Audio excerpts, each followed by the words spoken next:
So what I have here is sweet roll dough along with some pecan maple filling. The pecan maple filling actually has both hazelnut and pecans. Here I only have pecans, sugar, egg whites, a little maple syrup, and I'm spreading this almost completely along the dough. And one thin layer. This is not more than 10 ounces of filling. I'm using an offset spatula so that I can spread this with a little ease. And you can do this with other nuts. You can even do this with walnuts if you wanted to.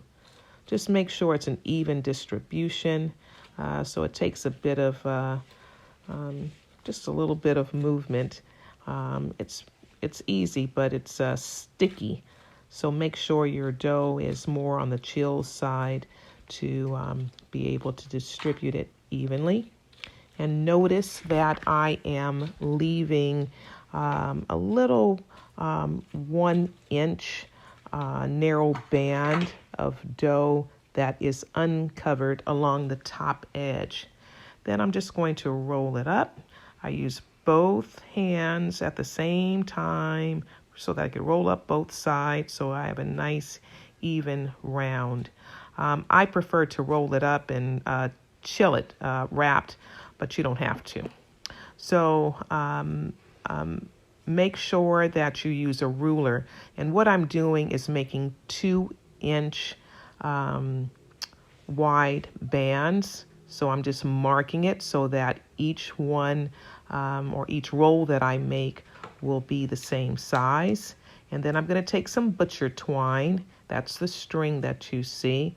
I put it underneath, and then I do a little twist right along the markings that I made. It gives it a nice clean cut opposed to cutting with a knife. You might end up mashing your dough and you won't see this nice round spiral. And again, what helps is if the dough is nice and cold when you do that. I treated my pans with a little bit of melted butter. I just brushed some melted butter inside of the pans or softened butter and coated it with granulated sugar. And now I'm egg washing all of them, and I will egg wash them again before they go into the oven.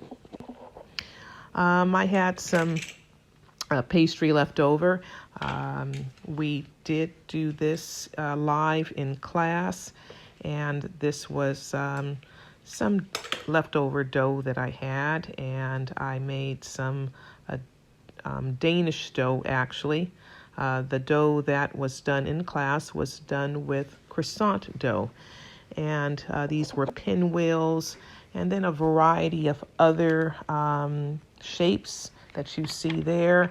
So you might choose to do hot cross buns or butterfly rolls, filled spirals, bear claws, Danish twist, lemon cheese pastries, vol au vents, figure 8 rolls that you see that I have there. And I'm filling them with a cream cheese filling that contains a little bit of egg and granulated sugar, a little lemon zest, vanilla extract. And then I also, at the time, had made prepared strawberry jam, raspberry jam, blueberry jams.